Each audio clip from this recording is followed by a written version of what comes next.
Bienvenue sur Lomé Actu, votre source d'analyse approfondie sur l'actualité africaine. Aujourd'hui, on va s'intéresser à une rencontre stratégique et cruciale entre deux chefs d'État influents, Ibrahim Traoré du Burkina Faso et John Dramani Mahama du Ghana. Pourquoi cette rencontre est-elle si importante? Que se sont-ils vraiment dit derrière? Et surtout, quelles décisions ont été prises qui pourraient redéfinir l'avenir de l'Afrique? Restez bien jusqu'à la fin, car nous allons révéler les véritables enjeux cachés derrière cette réunion. Le 11 mars 2025, un avion présidentiel ghanéen atterrit à Ouagadougou. À son bord, John Dramani Mahama, fraîchement élu à la tête du Ghana. Dès son arrivée, il est accueilli par une aire d'honneur militaire avant d'être conduit au palais de Koulouba pour un entretien en tête-à-tête avec Ibrahim Traoré. Mais pourquoi cette rencontre maintenant? Que cherche John Mahama en venant au Burkina Faso, un pays qui, rappelons-le, a récemment rompu avec la CEDEAO pour rejoindre l'Alliance des deux raisons principales expliquent ce débat. 1. Renforcer la coopération bilatérale entre le Ghana et le Burkina Faso, notamment sur le plan économique. Et 2.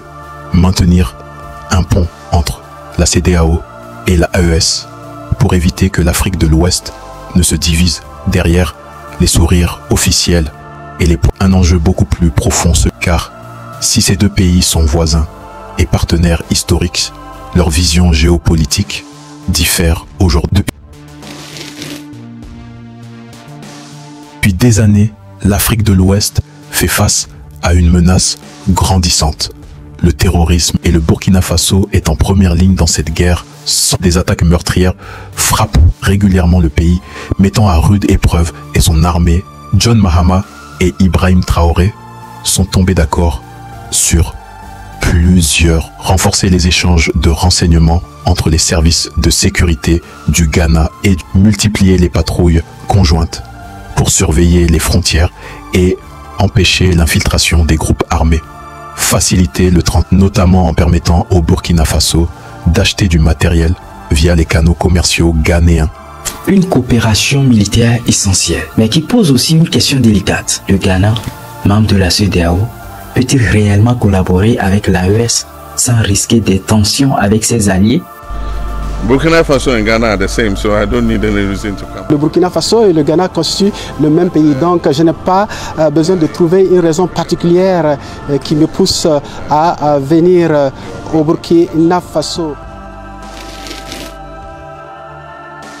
La sécurité, c'est une chose, mais pour garantir la stabilité d'un pays, il faut aussi un développement économique, et c'est précisément un des points forts de cette rencontre entre Ibrahim Traoré et John Mahama. 3 projets majeurs ont été discutés. 1.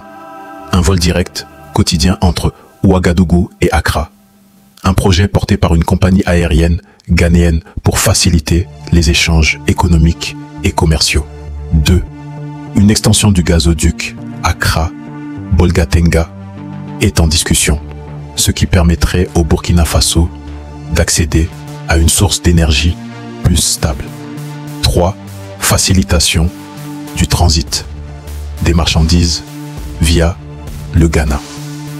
Le Burkina Faso, enclavé, dépend fortement des ports de ses voisins. L'idée serait de rendre les corridors commerciaux plus fluides afin de réduire les coûts d'importation. Des projets ambitieux qui, s'ils se réalisent, pourraient renforcer l'intégration économique entre les deux pays. Mais au-delà des projets bilatéraux, cette rencontre pose une question cruciale. La CEDEAO et l'AES peuvent-elles travailler ensemble malgré leurs différences politiques? 3 scénarios possibles. 1. Un rapprochement CEDEAO-AES grâce au Ghana. John Mahama pourrait jouer un rôle de médiateur pour établir un dialogue entre les deux blocs. 2. Un statu quo fragile. Le Ghana garde de bonnes relations avec le Burkina, mais sans engagement officiel vis-à-vis de l'AES. 3. Une fracture grandissante. Si la CEDEAO perçoit cette alliance comme une menace, elle pourrait durcir sa position. Alors, cette rencontre était-elle un pas vers la réconciliation ou le signe d'un fossé irréparable entre ces deux visions de l'Afrique de l'Ouest? Avant de conclure, un immense merci à vous, les abonnés fidèles. C'est grâce à votre soutien que cette chaîne grandit jour après jour. Vos commentaires, partages et analyses enrichissent nos discussions et nous permettent de produire du contenu de qualité. Si ce n'est pas encore fait, abonnez-vous dès maintenant et activez la cloche pour ne rien manquer de l'actualité africaine. Et surtout, partagez cette vidéo pour que l'information circule. Lomé Actu, votre média, votre voix.